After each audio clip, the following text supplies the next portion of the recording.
वारकरी संप्रदायातील थोर महात्मे व महाराष्ट्रातील विचारवंतांची दुर्मिळ कीर्तने, प्रवचने, व्याख्याने ऐकण्यासाठी सुरेश महाराज सूळ या यूट्यूब चॅनेलला अवश्य सबस्क्राईब करून बेल आयकॉन दाबा. जो नेहमीच मानाची अपेक्षा करतो ना, तो सुद्धा शो करणे योग्य आहे. नेहमी मानाची अपेक्षा सुद्धा माणसाची वाढत जाते. आहे त्याच्यापेक्षा आपला मान मोठा असावा असं त्याला वाटतंय. आहे त्याच्यापेक्षा आपलं पद मोठं असावं असं त्याला वाटतंय.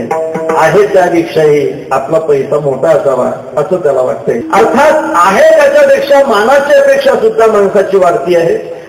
आहे त्याच्यापेक्षा धनाची सुद्धा माणसाची अपेक्षा वाढती आहे. आहे त्याच्यापेक्षा पदाची सुद्धा माणसाची अपेक्षा वाढती आहे. आणि ही वाढती अपेक्षा सज्जनानो खऱ्या अर्थाने दुःखाचं कारण आहे. आशा ही परमम दुःखम, नैराश्यम परमम सुखम. आशा हीच माणसाला दुःख देते. आशा जसा जसा माणूस वृद्ध होईल ना, तशी तशी त्याची आशा जवान होते. बघा, आशा कधी वृद्ध होत नाही. आशा जर वृद्ध झाली असती तर आचार्याला असं म्हणायचं काम पडलं नसतं. पुन्हा अंगलिकम पलिकम मुंडम दशनविहीनम जातंतुंडम वृद्धो याति गृहीत्वा दंडम तदपि न मुंचती आशा पिंडम. आशा वाढत जाते. वय परत तर आशा कमी झाली पाहिजे ना, आशा कमी होत नाही. आशा वाढत जाते. हा प्रपंच आपली आशा वाढवतो. तयारुची दृढ मनोत करी साधाया कारण. बाण शस्त्र साहोनी गोडी शुराठाव उंच स्थळी. तयारुची दृढ मन करी साधाया कारण. तुका म्हणे सती अग्न न देखी जारिती. तयारीती दृढ मन करी साधाया कारण. विठाला भीमरथ्यां वरं पुंडरीकाय दातुं मुनींद्रैः समागत्य तिष्ठन्तमानन्दकन्दं. परब्रह्मलिंगं भजे पांडुरंगं. पांडुरंगाकरो नमो ज्ञानेश्वर करुणाकरादयाळा. तुमचा अनुग्रह लाधलो, पावन झालो चराचरी. मी कळा कुसरी काही तनेने, बोलितो वचनी अति भाविका. एका जनार्दने तुमचा दास त्याची आस पुरवावे. तुमचा अनुग्रह लाधलो, पावन झालो चराचरी. दयांचे केली स्मरण, होयत कळ विद्यांचे अधिकरण. तेची बंधू श्रीचरण श्री गुरूंचे, ते नमस्कारोनी आता विठाला. सहारोनी टाकी घाई, पाषाण देवची झाला पाहे. तयारीती दृढ मन करी साधाया कारण. माऊलींच्या पादस्पर्शाने पुनीत झालेल्या या पावन नगरीमध्ये बाबांच्या गुरुपूजनाच्या निमित्ताने या ठिकाणी श्रीमद भागवत कथा व अखंड हरिनाम सप्ताह गेल्या 2 दिवसापासून सुरू आहे ना. आता तिथं दिवस आहे.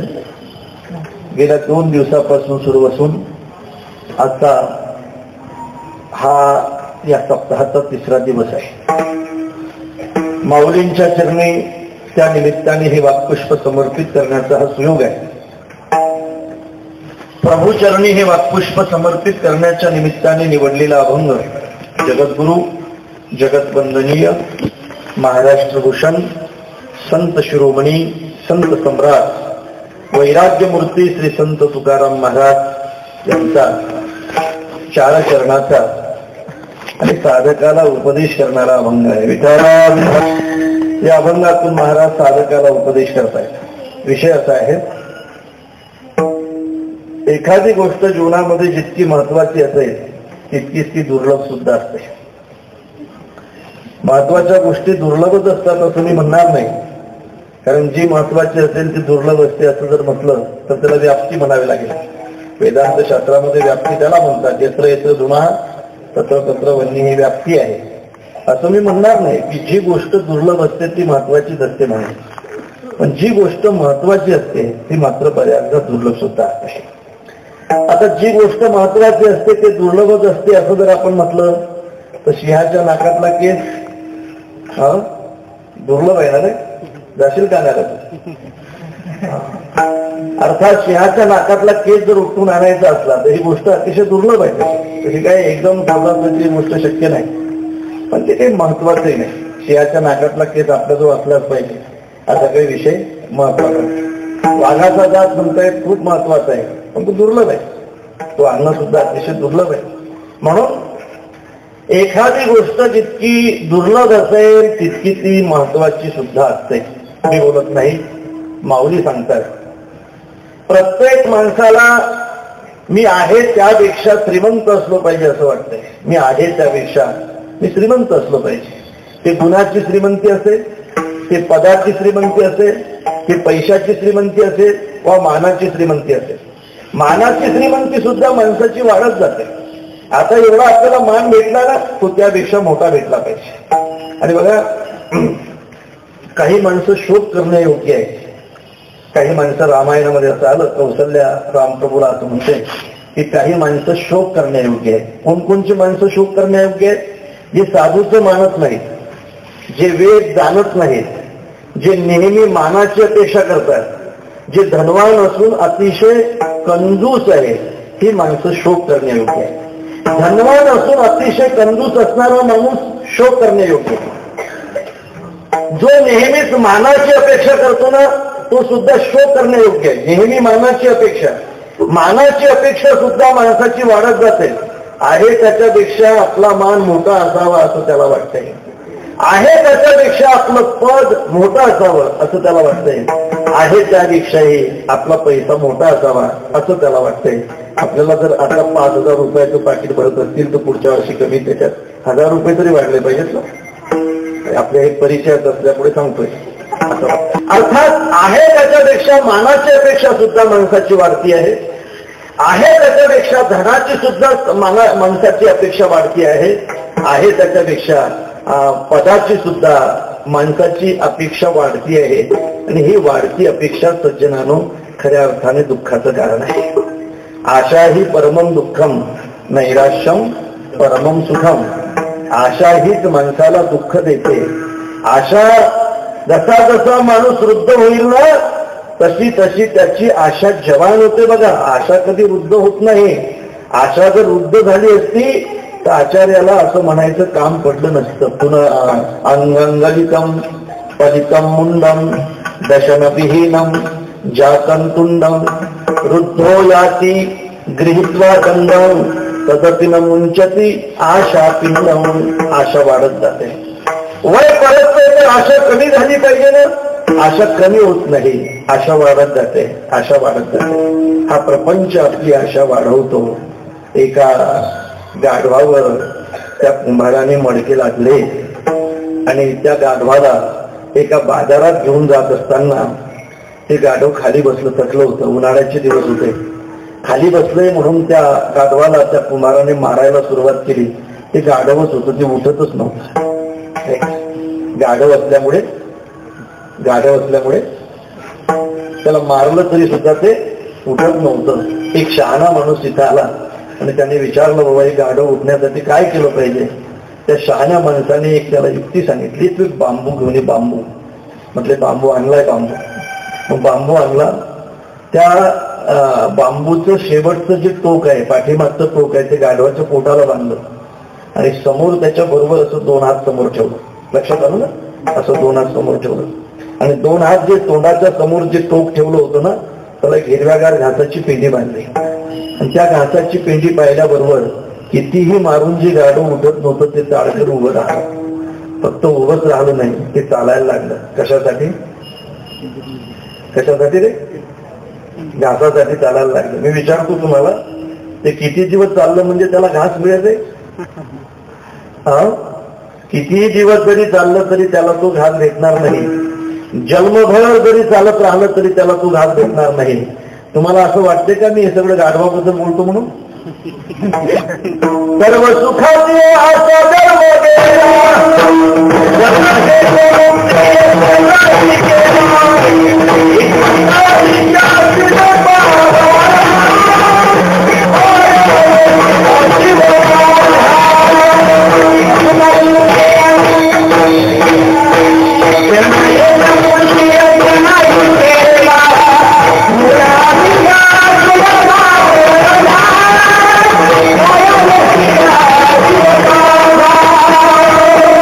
अपेक्षा वाढते, हीच अपेक्षा दुःखाचं कारण ठरते. धनाची असो, मानाची असो, पदाची असो, उंची वाढली पाहिजे असं वाटतंय. हे सगळं मी बोलत नाही, भरतृहरी सांगतायत.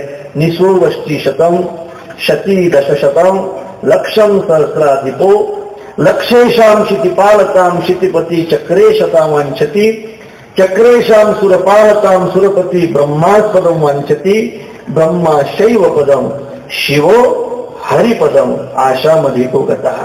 असं वर जाण्याची इच्छा होते, शेवटी हरिपदापर्यंत जाण्याची इच्छा होते आणि ही आशा खऱ्या अर्थाने दुःखाचं कारण ठरते. मला हे सांगायचं आहे की माणसाला श्रीमंत होण्याची इच्छा आहे.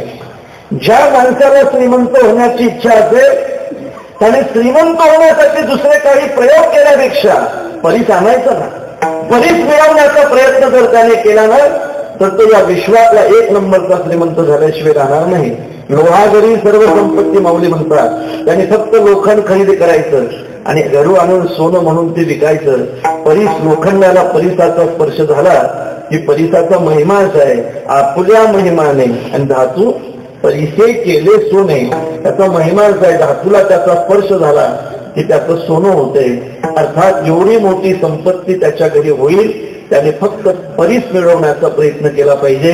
तुम्ही असं म्हणाल की महाराज परीस मिळवण्याची युक्ती मग सांगतोय ना. परीस जर तुम्हाला पाहिजे असेल, पाहिजे का परीस? पाहिजे नाही तर मग सांगत नाही. पाहिजे का सांग? पाहिजे असेल तर सांग. परीस जर तुम्हाला पाहिजे असेल तर तुम्ही असा दोरा घ्यायचा, पावसाळ्याच्या दिवसामध्ये उभं राहायचं आणि त्या दोऱ्याला 7 गाठी मारायच्या आणि त्या 7 गाठी सोडायच्या. पण वीज चमकते तेवढ्यात त्या सोडणं झाल्या पाहिजेत आणि बांधणं झाल्या पाहिजे, बांधणं झाल्या पाहिजेत आणि सोडणं झाल्या पाहिजे. तेवढ्यात जर ते होत असेल तर एखाद्या वेळेला तुम्हाला परीस मिळू शकते. माझा म्हणण्याचा इतिहास एवढा आहे. परीस श्रीमंत होण्यासाठी महत्वाचं आहे पण तो अतिशय दुर्लभ आहे. अमर होण्यासाठी अमृत अतिशय महत्वाचं आहे. अमर होण्यासाठी अमृत अतिशय महत्वाचं आहे पण माऊली म्हणतात ते सुद्धा अतिशय दुर्लभ आहे. परीस महत्वाचं आहे, दुर्लभ आहे. अमृत महत्वाचं आहे, दुर्लभ आहे. आणि का सारिका बहुवसू जैसान जोडे परिसू का अमृताचा लेशू दैव गुणे विठाला विठाला. अशा अनेक गोष्टी या समाजामध्ये, या प्रपंचामध्ये दुर्लभ आहे. एक यादी सांगेल तुम्हाला, फार महत्वाची यादी आहे, तुम्हाला उपयोग होईल त्या यादीचा. त्या संसारामध्ये 13 गोष्टी दुर्लभ सांगितल्या शास्त्रकाराने. त्या कोणत्या 13 गोष्टी सांगते तुम्हाला. मानुष्यम वरभंश जन्म विभव दीर्घायु आरोग्यता सन्मित्रम सुसुता सती प्रियतमा भक्तिष्ठ नारायणी विद्वत्वम सुजनत्वम इंद्रिय निग्रह सत्पात्रे दानम रती एतत् त्रयोदशा गुणः संसारिना दुर्लभा.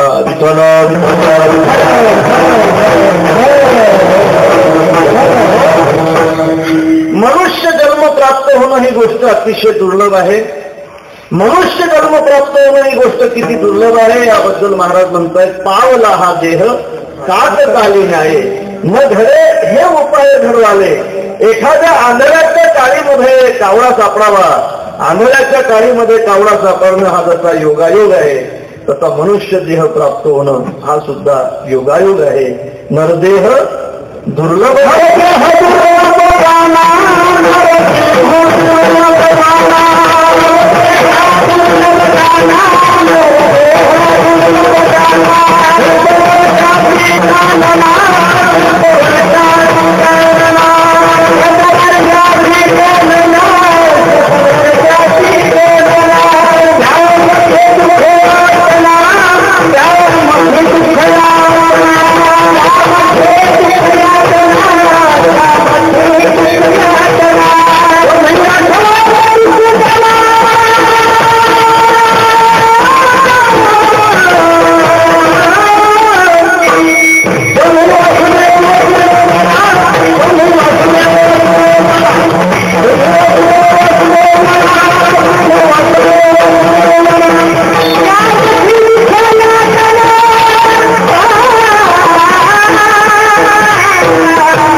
कीर्तनकार 2 टाळकरी,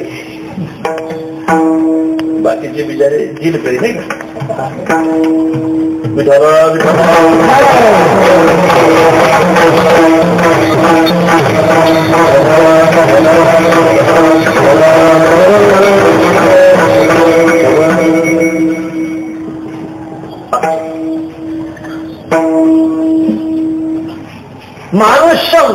मनुष्य जन्म प्राप्त होणं ही गोष्ट अतिशय दुर्लभ आहे. मनुष्य जन्म प्राप्त होणंही चांगल्या कुळामध्ये तो प्राप्त होणं ही गोष्ट त्याहीपेक्षा दुर्लभ आहे. ज्या चांगल्या कुळामध्ये प्राप्त झालेलं आहे ते कुळ श्रीमंत असणं ही गोष्ट त्याहीपेक्षा दुर्लभ आहे. कुळ चांगलं आहे पण श्रीमंत नसेल तर काय उपयोग आहे त्या कुळाचा. अर्थात चांगल्या कुळामध्ये जन्म होणं ही गोष्ट दुर्लभ आहे, ते कुळ श्रीमंत असणं ही गोष्ट त्याहीपेक्षा दुर्लभ आहे. आणखी ती श्रीमंती उपभोगण्यासाठी भरपूर आयुष्य भेटणं ही गोष्ट त्याहीपेक्षा दुर्लभ आहे. भरपूर आयुष्य भेटल्यानंतरही भरपूर आरोग्य भेटणं ही गोष्ट त्याहीपेक्षा दुर्लभ आहे. आयुष्य भरपूर आहे पण आरोग्य नाही, साखर खाता येत नाही का. पोहे खाल्ले की ऍसिडिटी वाढते, अशा अनेक गोष्टी खाता येत नाही. डोळ्याला चष्मा लागलेला आहे, गळत असे नाक श्लेष्मपुरी अशी अवस्था झालेली आहे.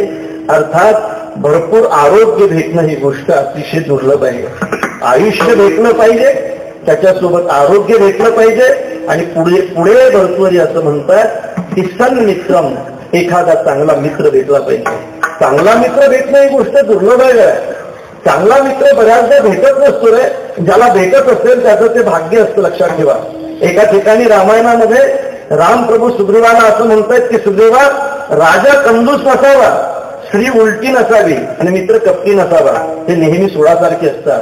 ज्या देशाचा राजा कंजूस असेल ती प्रजा नेहमी दुःखी राहते, त्या प्रजेला कधी सुख मिळत नसते. राजा कंजूस नसावा, स्त्री उलटी नसावी, स्त्री उलटी नसावी. आता एक दृष्टांत सांगून तुमचा वेळ विनाकारण घेत नाही. स्त्री उलटी नसावी, मित्र कपटी नसावा. कपटी मित्रापेक्षा दिलदार शत्रू कधीही चांगला असतो, म्हणून कपटी मित्र नसावा. दवाखान्यामध्ये मित्र होता, मित्रता कशाला म्हणताय त्याचे 2 लक्षणं सांगितले सुग्रीवाला प्रभूने. घेण्या देण्यामध्ये वाद नसणं हे एक मित्रतेचं लक्षण आहे. आणि मित्रतेचं दुसरं लक्षण आहे, आपला मित्र जर संकटात असेल तर त्याला सहकार्य करणे, हे मित्रतेचं दुसरं लक्षण आहे. छत्रपती शिवाजी महाराजांच्या जीवनामध्ये योग्य मित्र जर भेटले नसते, एखाद्या वेळेला हिंदवी स्वराज्याची स्थापना आपल्याला पाहायला भेटली नसते. मला वाटते बिरबल बादशाहचे काही दृष्टांत सांगितलं गेले. ज्यावेळेला दृष्टांत त्यावेळेला छत्रपतीची कथा सांगायला काही हरकत नाही, दृष्टांत म्हणून त्याचा उपयोग करायला आपल्याला काही हरकत नाही. महाराजांच्या जीवनामध्ये अतिशय चांगले मित्र भेटले. पहा, मिर्झा राजाच्या मध्यस्थीने महाराजांना 23 किल्ले द्यावे लागले औरंगजेबाला. दिलेर खान आला होता, पुरंदर त्यांनी घेतला होता. मिर्झा राजाची मध्यस्थी झाली आणि मध्यस्थीने 23 किल्ले महाराजांना द्यावे लागले. त्या काळामध्ये मिर्झा राजाने जर मध्यस्थी केली नसती, अर्थात मिर्झा राजाने जर महाराजांना मदत केली असती, तर एखाद्या वेळेला या महाराष्ट्राचं आणि या देशाचं चित्र काही वेगळं दिसलं असतं.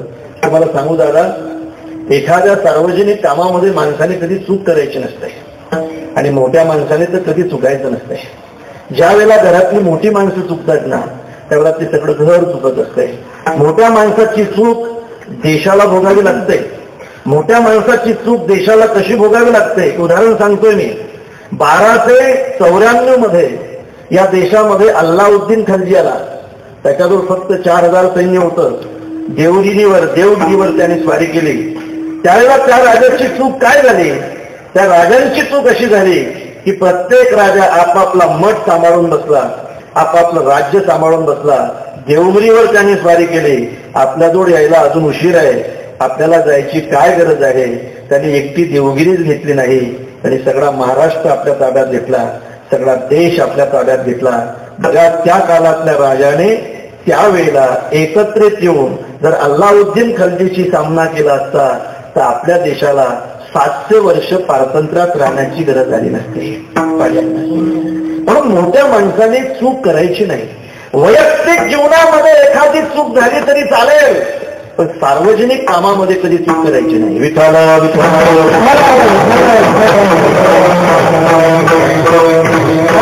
सगळं सांगायचं नाही. मित्र कसा असावा याबद्दलचा विचार मी आपल्या पुढे मांडतो की ज्या वेळेला महाराज औरंगजेबाचा 50वा वाढदिवस आहे म्हणून त्यांच्या भेटीसाठी गेले, मिर्झा राजाच्या मध्यस्थीने महाराज आग्र्याला अर्थात दिल्लीला त्या ठिकाणी पोहोचले.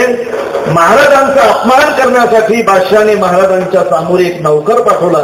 तो महाराजांचा अपमानच होता. महाराज दरबारामध्ये गेले. दरबारामध्ये महाराजांनी मुजरा केला. महाराजांनी नजराणा सुद्धा समोर ठेवला. पण अपमानच करायचा होता महाराजांचा, म्हणून महाराजांना 5000 मनसबदाराच्या रांगेमध्ये बादशाने उभं केलं. मनसबदार कशाला म्हणतात? 1,00,000 सैन्याचा जो मालक तो 1,00,000 सैन्याचा मनसबदार, 50,000 सैन्याचा जो मालक तो 50,000 सैन्याचा मनसबदार, 25,000 सैन्याचा जो मालक तो 25,000 सैन्याचा मनसबदार, 10,000 5,000 सैन्याचा जो मालक तो 5,000 सैन्याचा मनसबदार. ही शेवटची रांग होती. आणि महाराजांना शेवटच्या रांगेमध्ये सगळ्यात शेवटी बादशाने उभं केलं. ज्यावेळेला महाराज तिथे उभे राहिले त्यावेळेला महाराजांच्या समोर उदयसिंह राठोड नावाचा माणूस उभा होता की महाराजांनी त्याला मारलं होतं. त्याच्या पाठीवरची ओढ सुद्धा अजून मोडले नव्हते. आणि त्याच्या पाठीमागं महाराज ज्यावेळेला उभे राहिले त्यावेळेला महाराजांनी जी गर्जना केली ती गर्जना त्या दरबाराने याच्या अगोदर कधी ऐकली नव्हती. हम सब कोई सह सकते हैं राम सिंह, लेकिन अपमान नहीं सह सकते. हम सब कोई सह सकते हैं लेकिन अपमान नहीं सह सकते. तुम्हारे राजा ने हमारा अपमान किया है. तुम्हारा राजा पहचानता है हम कौन है, तो भी हमारा अपमान तुम्हारे राजा ने किया है. राजाचा तो अपमान होता. त्या काळातली दरबाराची व्यवस्था अशी होती, दरबाराचा नेम असा होता की मनसबदार जोपर्यंत दरबार चालू आहे तोपर्यंत कोणी खाली बसणार नाही आणि कोणी वरमान करणार नाही. खाली माना घालून सगळे मनसबदार उभे होते. त्याच्यात काही आपले हरामखोर मराठी सुद्धा बादशाच्या समोर खाली माना घालून रुबाबात उभे राहत होते. नाही, खाली माना घालून रुबाबात बादशाच्या समोर उभे राहत होते. सज्जनानो, महाराजांना कैद केलं. महाराज कैद झाले. 300 सैन्य महाराजांनी सोबत नेलं होतं असं सांगतायत चरित्रामध्ये. एजबा नावाचा त्यातला एक कुम्हार होता. त्या कुम्हाराला महाराजांनी बोलावलं. त्या कुम्हाराला सांगितलं की या रस्त्यावर तुम्ही आगती टेकून बसणे, आगती पेटून बसणे, मडके नाही विकल्या गेले तर फोडून टाकणे, पण आगती न विजू देणे, कारण हाच रस्ता आमचा निघण्याचा रस्ता आहे. आणि तुम्ही हे मडके विकणे आणि काही गुप्त मसलती असतील त्या कोरड्या आणि दबीर नावाच्या वकिलाला सांगणे, ते आमच्यापर्यंत पोहोचत करतील. हे सगळं मला सांगायचं नाही, हा फार मोठा इतिहास आहे. एक मला एवढं सांगायचं आहे की महाराजांना कैद केलं आणि महाराजांच्या जवळ महाराजांचे 2 मित्र होते. त्यातल्या एका मित्राचं नाव होतं हिरोजी फर्जन, दुसऱ्या मित्राचं नाव होतं मदारी मेहकर. मदारी मेहकर हा तर 16 वर्षाचा मुलगा होता. हिरोजी फर्जन हा महाराजांसारखाच दिसत होता आणि महाराजांसारखाच दिसत होता. दिवस जवळजवळ येत होते. महाराजांना मारण्याचं प्लॅनिंग सगळं झालं होतं. आणखी 2-3 दिवस जर महाराज थांबले असते, एक बघा कशाला वाचत, 2-3 दिवस जर महाराज थांबले असते तर एखाद्या वेळेला महाराजांचा घात झाला असता. महाराजांनी तिथून निघण्यासाठी तारीख निवडली. तारीख नाही लक्षात माझ्या, पण तिथी माझं लक्षात आहे. श्रावण वद्य द्वादशी ही तिथी होती. महाराजांनी ती तिथी तिथून निघण्यासाठी निवडली. 28 पेटारे त्या ठिकाणी आले. मला मिठाई वाटायची आहे, अर्ज पास झाला महाराजांचा. आणि 28 पेटाऱ्यापैकी असं म्हणतात 10व्या पेटाऱ्यामध्ये महाराज बसले, 11व्या पेटाऱ्यामध्ये शंभूराजा बसले. पेटारे ज्या ठिकाणी तपासतात त्या ठिकाणी 8 पेटारे त्यांनी तपासले. आणखी 2 पेटारे तपासले असते तर काय झालं असतं, तर एखाद्या वेळेला या ठिकाणी गुरुपूजन सुद्धा झालं नसतं. जे सप्ते चालतात ते सुद्धा झाले नसते. चालू होण्याच्या अगोदरच थांबले असते. आणखी 2 पेटारे तपासले असते तर फार मोठी आपत झाली असती. मला पुढचं सांगायचं नाही, मला मागं जायचं आहे. ज्या ठिकाणी महाराज झोपत होते त्या ठिकाणी हिरोजी झोपला. महाराजांची सेवा मदारी मेहकर करत होता. महाराजांचे हातामध्ये कळ घालत होते ते हिरोजीने घातलं होतं. तो हात त्याने बाहेर टाकला होता. महाराजांचा शालू त्याने आपल्या अंगावर घेतला होता आणि महाराजच काय झोपलेले आहेत असं त्या ठिकाणी वाटत होतं नौकरांना. आणि त्या ठिकाणी नौकरांना परत पाठवलं जात होतं. महाराजांची तब्येत बिघडली. महाराज आता जाण्याच्या तयारीत आहेत. महाराज तर निघून गेले होते. महाराज त्यांची तब्येत फार बिघडली, महाराज जेवण घेणार नाही असं मदारी मेहकर बोलत होता. मला हे सांगू द्या, मला हे सांगायचं आहे मित्र कशाला म्हणतात. त्या ठिकाणी हिरोजीच्या अंगावरची जर ती शाल काढली असती तर काय झालं असतं हिरोजीचं. कोरडे आणि दबीर नावाचे 2 वकील असे मारल्या जातात की त्यांना भाजल्या जाते भरतासारखे आणि चांदशीने त्यांचं मांस असं ओढून काढलं जाते. ज्या ठिकाणी वकील असे मारल्या जातात त्या ठिकाणी हिरोजी कसा मारला गेला असता. हिरोजीची चटणी झाली असते बघा. पण हिरोजी म्हणतो माझी चटणी झाली तरी चालेल पण माझा मित्र जगला पाहिजे. त्याला मित्र म्हणतात. माझी चटणी झाली तरी चालेल, मी एक दिवस मरणारच आहोत, माझा देश जगला पाहिजे. माझं काही झालं तरी चालेल, माझी माती जगली पाहिजे. मी मेलो तरी चालेल पण लाखाचा पोशिंदा माझा मित्र जगला पाहिजे. त्याला मित्रता म्हणतात.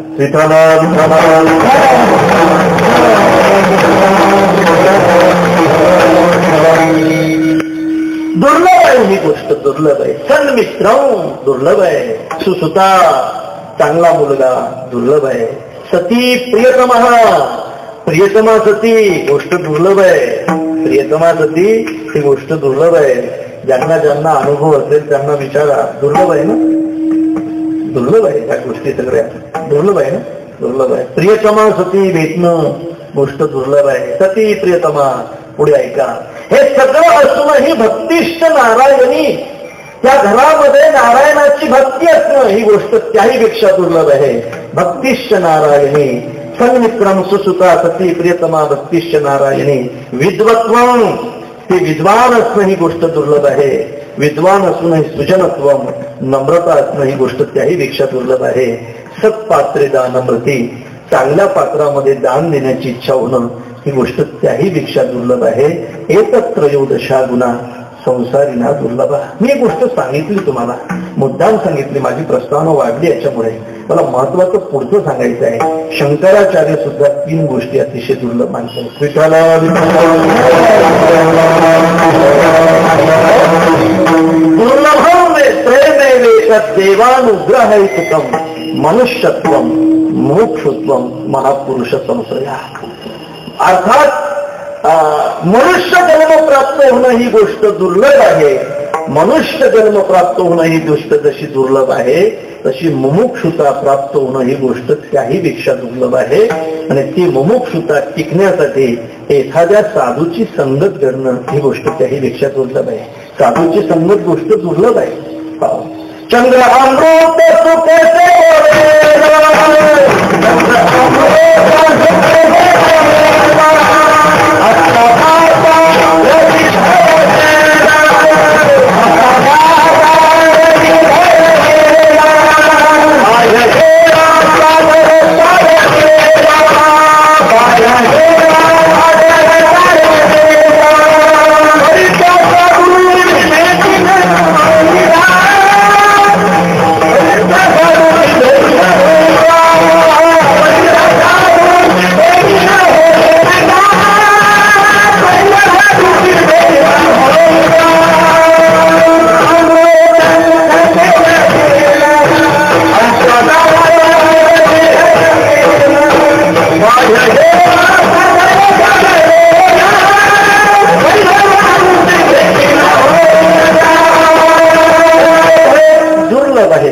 संत भेट अतिशय दुर्लभ आहे.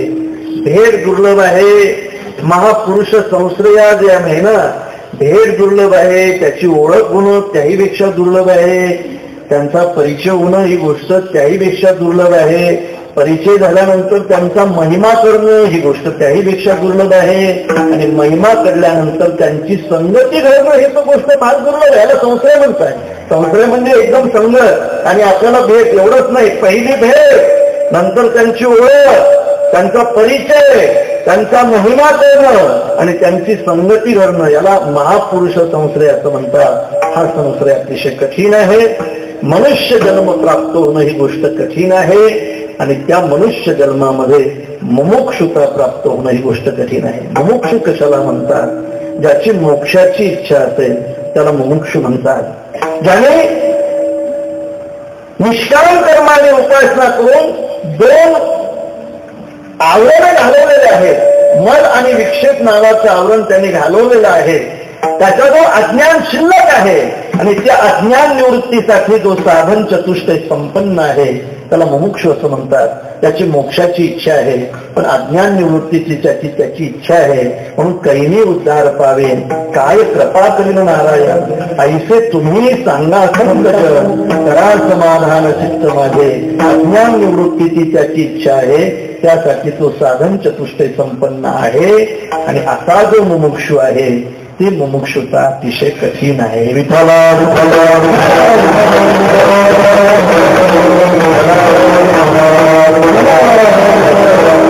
कठीण आहे दादा. यासाठीच महाराज उदाहरणाने सांगतायत. मी सांगेल आपल्याला ही गोष्ट किती कठीण आहे. मी असं म्हणेन साधू होणं ही गोष्ट कठीण आहे, त्याची भेट होणं ही गोष्ट अतिशय कठीण आहे, आणि देव बनणं ही गोष्ट सुद्धा अतिशय कठीण आहे. आपल्याला जर देव बनावं असं वाटत असेल तर एकदम आपल्याला मंदिरामध्ये जाऊन आपल्याला देवता बनता येणार नाही, एकदम कीर्तनामध्ये जाऊन आपल्याला देवता बनता येणार नाही, आपण एकदम कुठं तीर्थयात्रेला जाऊन आपल्याला देवता बनता येणार नाही. विठ्ठला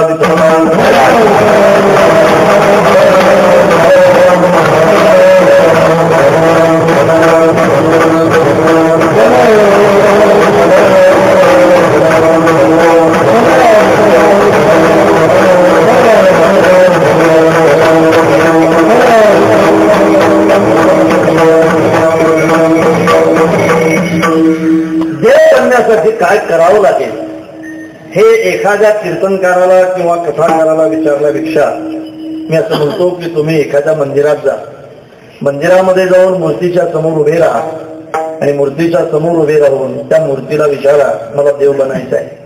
तुला लोक दर्शनासाठी येतात, दर्शनासाठी तुला बारी लावतात, बारीला उभे राहतात, तुझ्या समोर आयता नैवेद्य येतो, तुला अभिषेक केला जातो, लोक तुला हार घालतायत, हे सगळं मला पाहिजे, मला सुद्धा देव बनायचं आहे. हे देव बनण्यासाठी मी काय केलं पाहिजे, देव बनण्यासाठी मी काय केलं पाहिजे, देव बनण्यासाठी मी काय केलं पाहिजे असं जर तुम्ही त्या मूर्तीला विचारलं तर ती मूर्ती म्हणेल की बाबा रे, फक्त एकदम कीर्तनामध्ये जाऊन तू देव बनणार नाही, एकदम कथेमध्ये जाऊन तू देव बनणार नाहीस.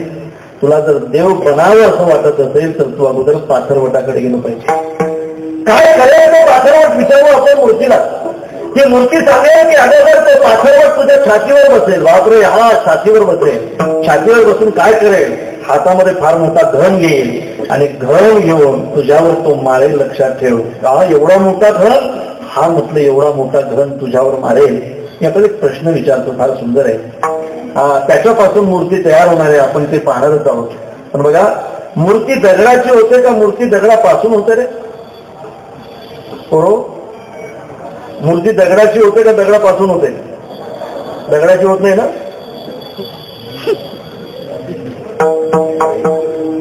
मूर्ती दगडाची होते का मूर्ती दगडापासून होते? दगडापासून. दगडाची नाही होत ना,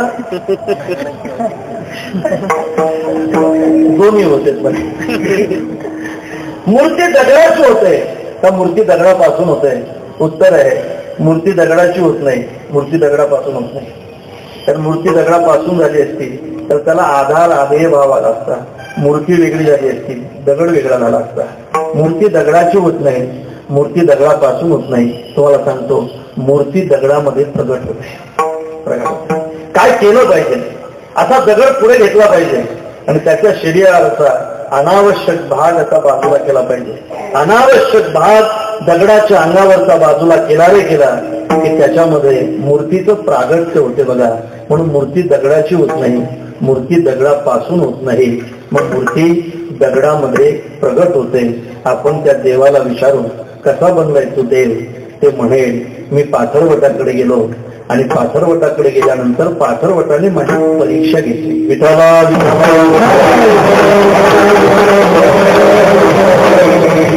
हा दगड सहन करू शकतो का असं त्याने पाहिलं. तो माझ्या छातीवर बसला. छातीवर बसल्यानंतर त्याने मला घनाने घाव मारले. घनाचे घाव मला सहन करावे लागले. सहन करणं हा विषय महत्वाचा आहे बरं काय. सहन करणं हा विषय महत्वाचा आहे. मला ते घनाचे घाव सहन करावे लागले. घनाचे घाव सहन होतात असं कळाल्याबरोबर त्याने मग हातोडा हातात घेतला. त्या हातोड्याचे घाव सुद्धा मला सहन करावे लागले. नंतर त्याने हातोडी हातात घेतली. हातोडीचे घाव सुद्धा मला सहन करावे लागले. काय सांगावं तुला, त्याने मग अशा लांब लांब छन्न्या हातात घेतल्या. त्या छन्न्याचे घाव सुद्धा, त्याचे टोचे मला सहन करावे लागले.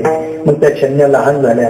एक सांगू, तुम्ही सहन करा, छन्न्या आपोआप लहान झाल्याशिवाय राहणार नाही. सहन करा. सहन केलं ना की विरोधक आपोआप लहान होत असतात. तुम्ही जेवढा प्रतिकार कराल तेवढे विरोधक मोठे होत असतात.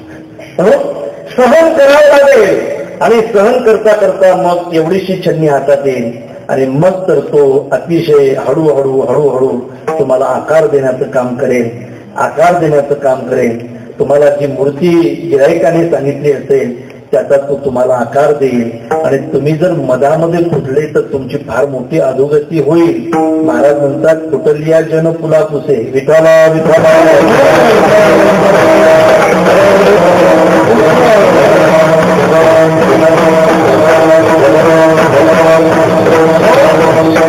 कष्ट वाचून तुला हे सगळं सहन करावं लागेल. याला तितिक्षा म्हणतात. साधकाच्या जीवनामध्ये असली पाहिजे. कष्ट वाचून तुला हे घाव सहन करावे लागतील. मग तो पाथरवट तुला देवाचा आकार देईल. मग त्या मूर्तीला तुम्ही विचारा की मूर्ती, इतक्या दिवसापासून मी तुला नैवेद्य दाखवतो, इतक्या दिवसापासून मी तुझा अभिषेक करतो, 12 वर्ष झाले हे सगळं घडतंय, मग माझे उपकार झाले असतील ना तुझ्यावर.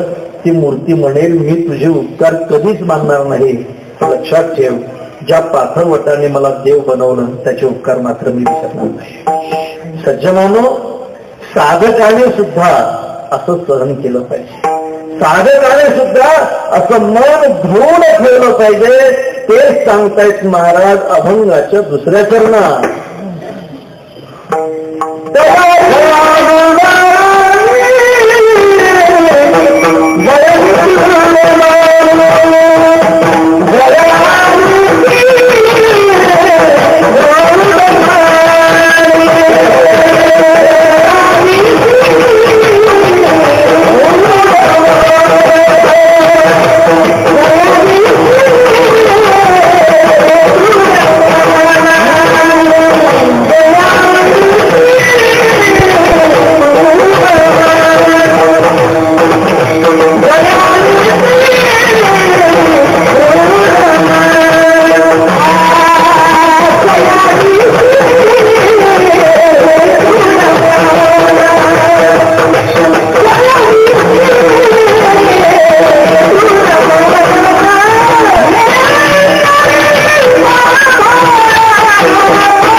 तयारीची दृढ मन कधी साधाया कारण.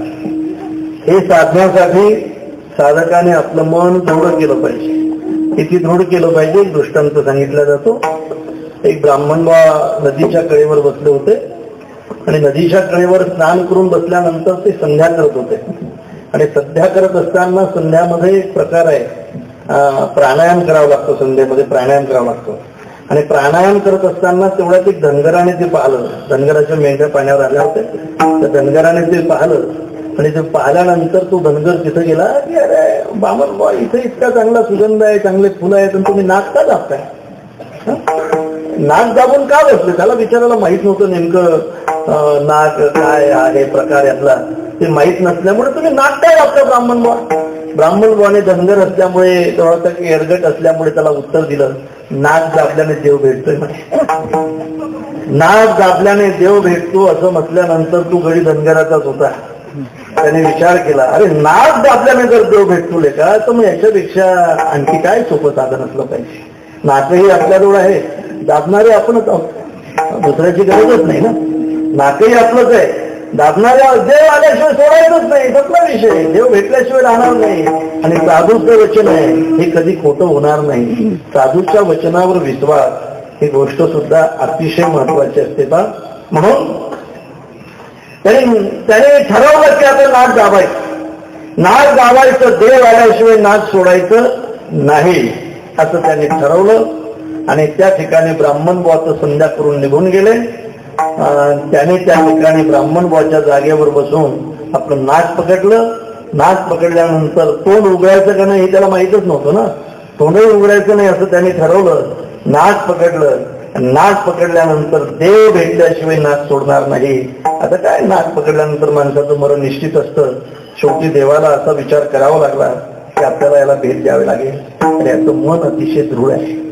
आपल्याला भेटण्यासाठी याच्या हाताने किंवा नाकाने निश्चय केला नाही, याच्या मनाने निश्चय केलेला आहे. आणि मनाने जर याचा निश्चय दृढ असेल तर आपल्याला याला भेटावंच लागेल. मग भगवान त्या ठिकाणी आले. आल्यानंतर त्याने एका हातामध्ये नाक होतं आणि विचारतो, तू कोण आहे, अरे कोण आहेस तू, तुझा काय परिचय आहे. अरे म्हटलं बाबा मी देव आहे, मी देव आहे. आणि तू ज्याच्यासाठी नाक पकडलं ना तो मी आहे. तो म्हटलं मी ओळखत नाही तुला, ते ब्राह्मण देव ओळखताय, त्याला मी घेऊन येतो. आणि ते जर म्हटले हा देव आहे तर मग मी तुझ्यावर विश्वास ठेवायला तयार आहे. दृष्टांत फार लांब लचक सांगितलं तर 15 मिनिट लागतील. विषय असा आहे की तयारीची दृढ मन कधी साधाया कारण. विठाला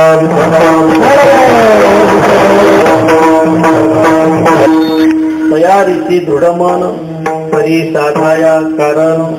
अर्थात भगवत प्राप्तीची इच्छा असलेल्या साधकाने आपल्या जीवनामध्ये तितिक्षा असावी. कष्टावरून त्याने दुःख सहन करावं. किती सहन करावं आपल्याला माहित आहे.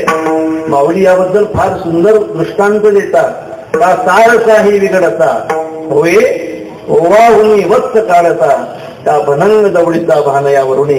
सारस पक्षाचं उदाहरण आपल्याला माहित आहे. रात्रभर त्यांची भेट होत नाही. ते जेवढे दुःखी होतात, जेवढे विरह करतात, तेवढं दुःख साधकाला होते. याहीपेक्षा पुढचा दृष्टांत ते देतात की 2 दिवसापासून एखादा उपवासी असावा आणि त्याला तो ताटावर बसावा. बसल्यानंतर त्याला एखाद्या माणसाने उठून द्यावं पंक्तीतून. त्याला जसं दुःख होते तसंच दुःख, ते दुःख सहन करण्याची तयारी साधकाला करावी लागते. सारसाही विघडता होय ओवाहून वस्त्र काढिता. गाईच्या ओव्यातून वस्त्र काढणं ही अशी गोष्ट अतिशय दुःखद आहे, अतिशय दुःख आहे. गाईच्या ओव्यातून वस्त्र बाजूला काढणं ही गोष्ट जशी त्या याला दुःख देते, तसं आपलं मन दृढ करत असताना साधकाला सुद्धा दुःख होते. का सारसाही विघडता होय ओवाहुनी वत्स काढिता का भनंग दवडीचा भान यावरुणी. का मायेपासून बाळक काढे नेता एकुलते एक बाळ असावं आणि मायेपासून काळाने ते उचलून न्यावं. हे जसं दुःख आहे त्या पद्धतीने साधकाला ही साधना करत असताना दुःख सहन करावं लागतं. हे दुःख कशा पद्धतीने सहन करावं लागतं याच्यासाठीच महाराज अभंगाच्या प्रथम चरणामध्ये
लाकी घाये पाषाण देवची झाला पाहे.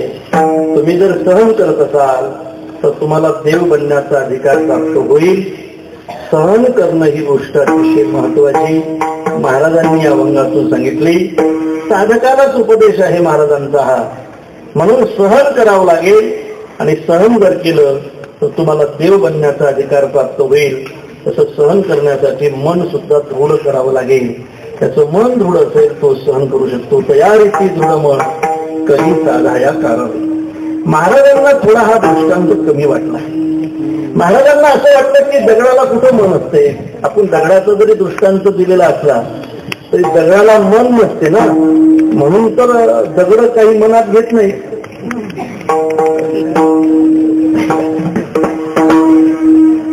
कसं असते पहा, मेलेली माणसं जागी करणं सोपी महाराज, पण ज्यांची मन मेलेली आहेत ना ती माणसं उठवणं फार कठीण. मनच नाही ती माणसं कशा जागे होतील. मन पाहिजे ना, मन महत्वाचं आहे ना. म्हणून दगड हा बिना मनाचा असतो. त्याला मनच नसतं बिचाराला. त्याला काय तो दगड आहे, त्याला काही मन नाही. आणि आपल्याला तर दृढ मन हा एक विषय महत्वाचा आहे. आपण दगडाचा दृष्टांत जरी दिलेला असला तरी साधकाला मन दृढ करण्याचा अर्थात निश्चय करण्यासाठी हा दृष्टांत थोडा कमी वाटतो. दुसरा दृष्टांत महाराज देतात सैन्याचा, क्षत्रियाचा दृष्टांत देतात. हा दृष्टांत अतिशय महत्वाचा आहे. क्षत्रिय कशाला म्हणतात? क्षत्रिय त्याला म्हणतात की जो मरण्याची भीती कधी बाळगत नाही. मरण्याची भीती जो बाळगतो तो कधी क्षत्रिय नाही. आदित्याची झाडे सदा सन्मुख सूर्याकडे माऊली वर्णन करतात की सूर्यफुलाची फुलं कशी नेहमी सूर्याकडे सन्मुख असतात तसं त्यांचं जीवन नेहमी क्षत्रियाकडे सन्मुख राहून उभं राहून सन्मुख असते.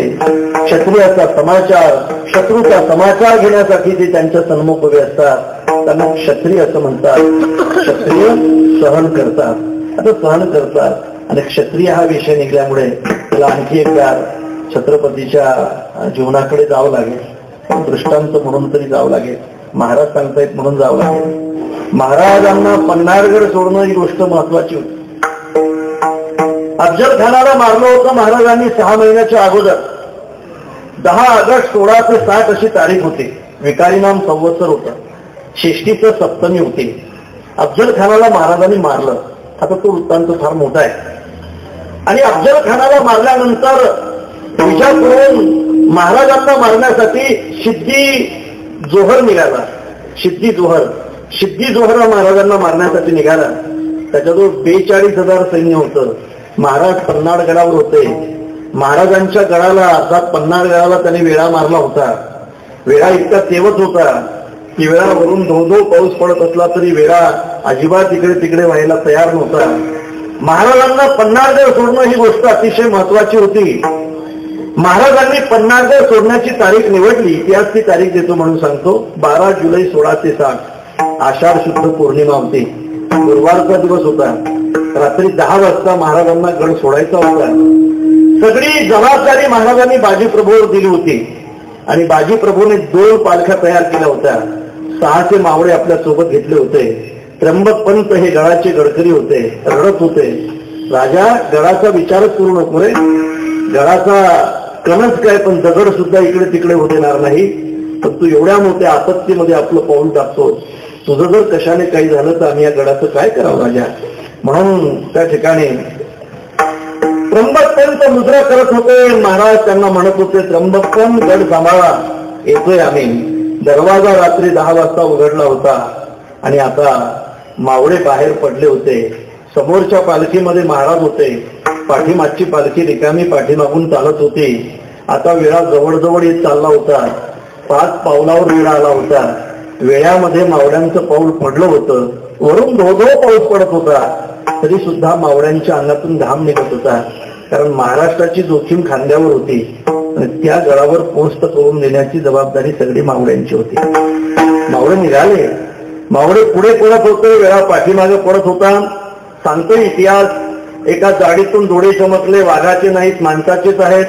जाडीतून चमकतात ते आर्थिक गुप्तचर असले पाहिजेत. ठरल्याप्रमाणे रिकामी पालखी पुढे आली. ठरल्याप्रमाणे शिवानावी नावाचा माणूस महाराजांसारखा पोशाख केलेला त्या बसलाय त्या पालखीमध्ये. 15 मावळे तिथं थांबले. बाकीचे मावळे महाराजांना घेऊन पडत होते. गजापूर नावाचं गाव आलं. पाठीमागून गणिम येतो असं ज्यावेळेला कळलं त्यावेळेला बाजी प्रभूने महाराजांची पालखी खाली ठेवली. महाराजांना त्यांनी मुजरा केला आणि तो मुजरा बाजी प्रभूच्या जीवनातला शेवटचा मुजरा होता. विशाळगडावर महाराजांना जायचं होतं. 4 कोस विशाळगड राहिला होता. 6 तास जाण्यासाठी लागणार होते. बाजी प्रभू त्या ठिकाणी महाराजांना निरोप देऊन थांबले. 300 मावळे बाजी प्रभूजवळ थांबले. 300 मावळे महाराजांना घेऊन पडत होते. आता महाराज ज्या गडावर पोहोचतो होणार होते त्या गडाला सुद्धा सूर्यांचा वेळा होता. त्यांच्या तलवारी महाराजांच्या दिशेने धावल्या. काय विचित्र परिस्थिती होती बघा. ज्या गडावरून निघाले त्या गडाला 42,000 सैन्याचा वेळा होता. जे 3,000 सैन्य अडवायचं होतं ते 300 सैन्यानिशी अडवायचं होतं. ज्या गडावर पोहोचतं व्हायचं होतं तो 300 सैनिकाला 6,000 सैन्याचा वेळा तोडून वर जायचं होतं. महाराजांची भवानी बाहेर पडली. भवानीने मार्ग मिळवून दिला. महाराज विशाळगडावर पोस्ट झाले आणि पोस्ट झालेल्या महाराजांनी तोफांच्या आवाजाने बाजी प्रभूला आवाज दिला आणि बाजी प्रभू सुद्धा त्याच आवाजाची वाट पाहत होते, जगण्यासाठी नाही मरण्यासाठी. हे उदाहरण मला असं वाटतंय या साधकाने घेतलं पाहिजे, साधकाने विचार केला पाहिजे. असं म्हणतात की त्या ठिकाणी बाण शस्त्र हे ते सहन करत होते. असं म्हणतात की धडाच्या वेगळे मुंड झाल्यानंतर सुद्धा बाजी प्रभू माणसं कापत होते आणि हे ते सहन करत होते. देशासाठी आपल्या क्षत्रियाने तसे बाण शस्त्र सहन केले, तसंच देवासाठी साधकाने सुद्धा ते सहन करणं महत्वाचं असेल. अभंगाच्या 3ऱ्या चरणात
साधना करत असताना साधकाने आपलं मन किती दृढ करावं यासाठी महाराज दृष्टांत देतात. बाण शस्त्र साहून गोळी शुराधाव उंच स्थळी. शुराला उंच ठिकाण मिळावं अर्थात स्वर्ग ठिकाण मिळावं. हटवावं राक्षसी स्वर्गम, जितवावं मोक्षसी महिम. अर्थात हे उंच ठिकाण त्याला मिळावं असं वाटत असेल तर त्याने बाण शस्त्र त्याचे घाव सहन केले पाहिजे. महाराजांना हाही दृष्टांत थोडासा कमी वाटतो. महाराज म्हणतात त्याला सहन करावं लागेल पण तो जिवंत असेल ना, तो जिवंत असेल. साधकाला त्यापेक्षा सुद्धा जास्त सहन करावं लागेल. त्यासाठी महाराज अभंगाच्या शेवटच्या चरणामध्ये एका पतिव्रतेचं उदाहरण देत आहे.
आजची कीर्तन रूपी सेवा या ठिकाणी ग्राम कार्यक्रम